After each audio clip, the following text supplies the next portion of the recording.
Welcome eight Gurupat. तो चीनी का दाम 16 से 2/3% बढ़ जाता है तथा परिवार की खपत 20% कम हो जाती है, तो कुल खर्च में प्रतिशत परिवर्तन क्या होगा। तो यानी क्या होता है, एक परिवार है जो चीनी खरीदता है, लेकिन चीनी का दाम बढ़ गया 16 से 2/3%। तो परिवार सोचता है कि यार खर्चा कम हो, तो अपन क्या कर देते हैं, चीनी की खपत यानी जो चीनी का उपभोग है वो कम कर देते हैं। तो परिवार ने क्या किया, जैसे ही दाम बढ़े चीनी के 16 से 2/3%, उसने 20% उसकी खपत क्या कर दी, कम कर दी। तो पूछा जा रहा है कि कुल खर्च में यानी क्या परसेंटेज में परिवर्तन होगा। तो हम सबसे पहले करते हैं ये 16 से ही 2/3, ये वृद्धि हो रही है इसलिए प्लस का चिन्ह लगा देते हैं। तो इसकी फ्रैक्शन 16 से 2/3% की फ्रैक्शन क्या आ जाएगी, 1/6। और ये जो -20% परिवार क्या कर रहा है, खपत में कमी कर रहा है, इसकी परसेंटेज आ जाएगी 1/5। ठीक है। तो इसका मतलब ये है कि ये जो फ्रैक्शन होती है उसका हर होता है, वो क्या होती है, मूल फिगर मान के चलते हैं हम।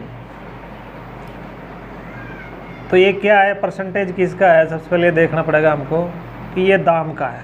तो इसका मतलब क्या है कि ये है जो 6 आ रहा है नीचे, ये क्या है, पुराना दाम है चीनी का। ठीक है, क्या है, पुराना, क्या है, पुराना है। ठीक है। अब ये 16 से 2/3% बढ़ गए, यानी 1 बढ़ गए, कितना हो जाता है, 7 हो जाता है। तो हम इसको ऐसे लिखेंगे, ये चीनी का पुराना दाम, और ये चीनी का नया दाम। ठीक है। तो ये परसेंटेज जो फ्रैक्शन है वो किसका है, दाम का। तो दाम का, तो इसका मतलब ये है कि दाम के बारे में इंफॉर्मेशन है। ठीक है। तो हम दाम इससे निकाल लेंगे पुराना क्या नया क्या। तो पुराना दाम क्या था, 6 रुपये पर केजी, 6 रुपये पर केजी था। अब क्या होता है, दाम बढ़ गया 16 से 2/3%, यानी बढ़कर 6 पे कितना बढ़ गया, 1 रुपया। तो कितना हो गया नया दाम, 7 रुपये पर केजी। ये तो हो गई दाम की बात। अब आगे चलते हैं खपत की। तो खपत में क्या हो रही है, 20% कमी हो रही है, यानी पहले खपत कितनी थी, 5 थी। कितनी थी खपत, 5 थी, तो 20% घट गए, यानी 5 का 20% हम कम करेंगे तो क्या होगा, 1। तो यहाँ हम लिख देते हैं चीनी की खपत। ठीक है। अब चीनी की जो पुरानी खपत है, पुरानी खपत क्या है, 5 केजी। ठीक है। अब परिवार ने क्या किया, 20% उपभोग कम कर दिया, यानी 5 का 20% कम करेंगे तो क्या आएगा, 1। यानी 5 की जगह वो 1 कम करके कितनी चीनी उपभोग कर रहा है, कितनी चीनी खा रहा है, 4 केजी। ठीक है। तो ये तो आ गया हमारा चीनी का पुराना उपभोग, और ये आ गया नया उपभोग जो 20% वो कम कर रहा है। और ये है चीनी का पुराना दाम, और ये है चीनी का बढ़ा हुआ नया दाम जो 6 से बढ़कर 7 हो गया। ठीक है। तो अब खर्चा निकालना है। तो खर्चा क्या होगा कि किस रेट में कितनी चीनी खरीद रहा है। तो पुराना खर्चा क्या हो जाएगा, 6 रुपये पर केजी के हिसाब से पहले खरीदता था 5 केजी चीनी,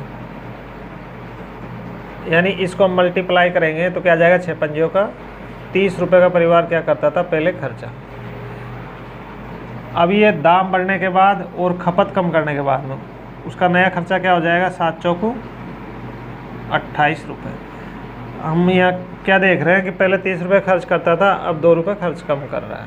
कितना कर रहा है, -2 रुपये, यानी 2 रुपये परिवार बचा रहा है। तो अब हम इसको परसेंटेज में निकाल लेंगे।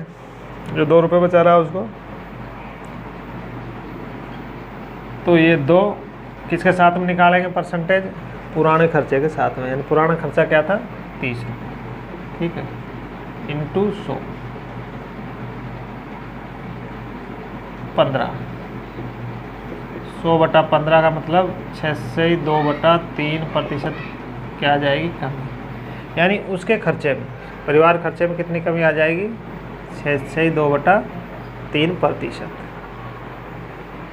ठीक है, तो इस टाइप के प्रश्न में हम जनरल फार्मूलेशन नहीं करेंगे, क्योंकि इसमें ये जो परसेंटेज की मिक्स्ड फ्रैक्शन है ना, वो कैलकुलेशन में प्रॉब्लम देती है। ठीक है, तो इसको हम किससे करेंगे, फ्रैक्शन से। ठीक है,